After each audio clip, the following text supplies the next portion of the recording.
చేతిలో సామాజిక అస్త్రం number one number one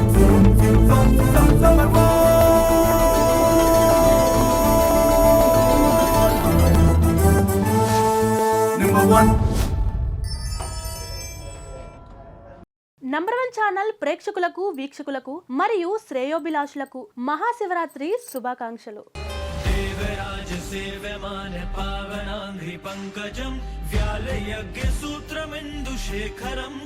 number 1 channel ప్రేక్షకులకు మరియు వీక్షకులకు మహాశివరాత్రి శుభాకాంక్షలు. ప్రపంచంలోనే అతి పెద్ద మేళ మహాకుంభమేళ శివరాత్రితో ముగియనున్న ప్రయాగ్రాజ్లోని మహాకుంభమేళ ఆఖరి ఘట్టానికి చేరుకుంది. ఆధ్యాత్మికతతో పాటు అతి పెద్ద ఆర్థిక కార్యక్రమంగా రూపుదిద్దుకుంది. జనవరి 13వ తేదీ నుంచి ఎంతో ఘనంగా ప్రారంభమైన ఈ మహాకుంభమేళ భారతదేశంలోనే అతి పెద్ద ఆధ్యాత్మిక పండుగగా కొనసాగుతుంది. పల్లెలు, పట్టణాలు, మహానగరాలు దేశవ్యాప్తంగానే కాకుండా ప్రపంచవ్యాప్తంగా అనేక దేశాల నుంచి భక్తులు ఈ మహాకుంభమేళాకు విచ్చేశారు. 45 రోజుల పాటు జరిగిన మహాకుంభమేళ పూర్తయ్యే నాటికి త్రివేణి సంగమంలో పుణ్యస్నానాలు చేసిన వారి సంఖ్య 65 కోట్ల మందికి చేరే అవకాశం ఉంది. గంగా, యమున, సరస్వతి నదుల సంగమంలో పుణ్యస్నానాలు భక్తులు చేశారు. దేశ విదేశాల నుంచి భక్తులు తరలివచ్చారు. ఇంతటి మహోత్తర ఘట్టం మళ్లీ 144 ఏళ్ల తర్వాత గానీ రాదని దేశం నలుమూలల నుంచి కూడా పెద్ద ఎత్తున సామాన్య భక్తులు వచ్చారు. అంతరిక్షం నుంచి చూసినా కూడా భూమి మీద జరుగుతున్న ఈ మహా కుంభమేళ స్పష్టంగా కనిపించే దృశ్యాలను అమెరికాకు చెందిన నాసా కూడా విడుదల చేసింది.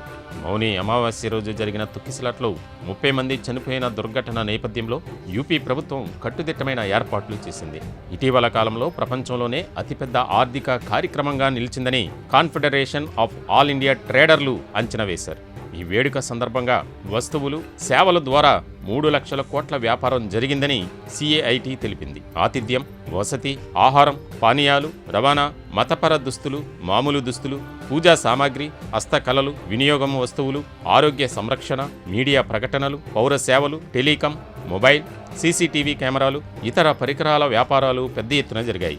ఈ కుంభమేళ ఆర్థిక ప్రయోజనాలు సమీప పట్టణాలు, నగరాలైన అయోధ్య, వారణాసిలకు సైతం విస్తరించాయి. ఉత్తరప్రదేశ్ ఆర్థిక వ్యవస్థకు కొత్త ఉత్సాహాన్ని, ఊపును ఈ కుంభమేళా ఇచ్చింది. దేశంలోని ప్రధాన జైళ్లలో ఉన్న ఖైదీలకు మహాకుంభమేళా అమృత జలాలను పంపిణీ చేసినట్లు యూపీ సీఎం యోగి ఆదిత్యనాథ్ తెలిపారు. వారిలో ఆధ్యాత్మిక చింతన కలిగించి మానసిక ప్రశాంతత కలిగించాలని ఈ జలాలను పంపిణీ చేశామన్నారు. యూపీ ప్రభుత్వం మహాకుంభమేళా నిర్వహణలో ఆర్టిఫిషియల్ ఇంటెలిజెన్స్ను విస్తృతంగా ఉపయోగించింది. కుంభమేళా ప్రదేశం 4000 ఎకరాల వైశాల్యంలో 2750 సీసీ కెమెరాల పర్యవేక్షణలో ఉంది. ఇందులో 250 ఏఐ ఆధారిత కెమెరాలు పర్యవేక్షించాయి. ఇవన్నీ సమాచారాన్ని కమాండ్ సెంటర్కు నిరంతరం అందించాయి. ఎంతమంది వస్తున్నారు, పార్కింగ్ స్థలంలో వాహనాల సంఖ్య, కూడళ్లలో రద్దీ పరిస్థితి తెలియజేసింది. ఈ పరిమితులకు అతీతంగా అంశాలు జరిగితే ఏఐ వెంటనే అలర్ట్ చేసింది.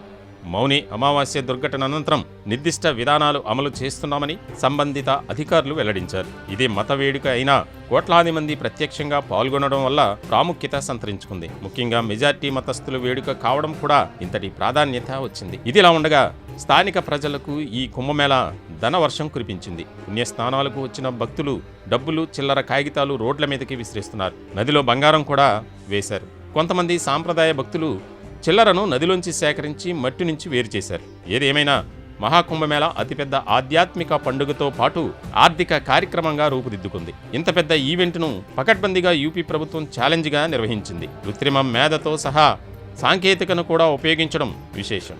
45 రోజుల పాటు 24 గంటలు దేదీప్యమానంగా వెలుగులు వెలిగిన ప్రయాగ్రాజ్ శివరాత్రితో లాంఛనంగా పూర్తవుతుంది. శివలింగం ఆకారంలో తేదీప్యమాన్యమైన లైట్ల వెలుతురులో మహాశివరాత్రి తెల్లవారుజాము 2 గంటల నుండి భక్తులు లక్షలాదిగా పాల్గొని పుణ్యస్నానాలు చేసిన దృశ్యాలు అపురూప ఘట్టానికి తార్కాణాలు.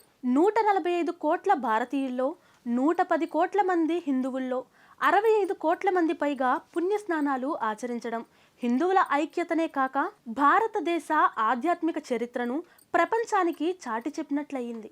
ఈ శతాబ్దంలో అతి పెద్ద వేడుకగా మహాకుంభమేళాను వర్ణించడంలో ఏమాత్రం అతిశయోక్తి లేదు.